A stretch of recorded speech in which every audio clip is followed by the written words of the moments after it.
नमस्कार दोस्तों। हॉस्पिटल का माहौल बहुत बेहद तनावपूर्ण था। परेश के एक्सीडेंट की खबर सुनकर पूरा परिवार घबरा गया था।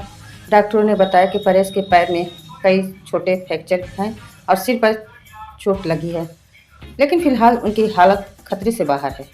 डॉक्टर की ये बात सुनकर परिवार की थोड़ी राहत मिली, लेकिन परेश की पत्नी पर मुसीबतों का पहाड़ टूट पड़ा। परेश की मां का गुस्सा सातवें आसमान पर था। उन्होंने बहू को इस दुर्घटना का जिम्मेदार ठहरा दिया। उनका मानना था कि एक तथाकथित ज्योतिषी ने पहले ही चेतावनी दी थी कि बहू के ग्रह नक्षत्र परेश के लिए अशुभ है, लेकिन किसी ने उनकी बात नहीं मानी।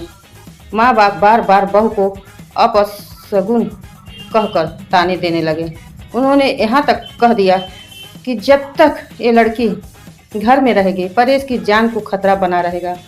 परिवार के बाकी सदस्य उन्हें समझाने की कोशिश करते रहे। दुर्घटना एक हादसा था और उसमें बहू की कोई गलती नहीं है, लेकिन वे किसी की बात सुनने को तैयार नहीं थी। काफ़ी देर तक सब कुछ चुपचाप सहने के बाद बहू का सब्र टूट गया। उसने पहली बार अपनी सास को जवाब दिया। उसने कहा कि उसने हमेशा हर अपमान सहा। उसे गरीब कहा था गया, नौकरानी कहा गया, उसके परिवार का मजाक उड़ाया गया था, फिर भी उसने कभी शिकायत नहीं की। लेकिन आज उस पर ऐसा आरोप लगाया जा रहा है जो उसने किया ही नहीं। आंसुओं से भरी आंखों के साथ उसने कहा, काका की बाह, इस हालत की जिम्मेदार मैं नहीं, मैंने हमेशा इस परिवार को अपना परिवार माना। सहेली बोली, मैं किसी का बुरा नहीं चाह सकती। हॉस्पिटल के उस गलियारों में हर कोई खामोश हो गया। पहली बार सबने बहू के दिल का दर्द सुना था। अब सबकी निगाहें परेश पर थी। क्या परेश होश में आने के बाद अपनी पत्नी का साथ देंगे? क्या अब उनकी मां अपनी सोच बदलेगी, या फिर इस परिवार के में एक नया तूफान आने वाला है? आगे की कहानी कई बड़े खुलासे और भावनात्मक मोड़ देखने को मिलेगा। हॉस्पिटल में सबके सामने सायली ने अपना फैसला सुना दिया। उसने साफ कर दिया कि वह अब उस घर में नहीं रहेगी जहां उसे अपशगुन और अशुभ कहा गया जाता है। उसकी आंखों में आंसू थे, लेकिन आवाज में आत्मसम्मान की ताकत थी। सायली ने कहा कि उसने पिछले 2 साल में हर अपमान सहा, लेकिन अब वह अपने स्वाभिमान के साथ समझौता नहीं कर सकती। वह तभी घर लौटेगी जब उसे सम्मान के साथ वापस बुलाया जाएगा। सायली के जाने के बाद परिवार में तनाव और बढ़ गया। इसी बीच रोशनी का फोन आया। उसे जब पता चला कि परेश के पिता अस्पताल में भर्ती हैं, तो वह चिंता से भर गई। लेकिन सचिन गुस्से में था। उसने रोशनी के बात करने से साफ इनकार कर दिया और फोन काट दिया।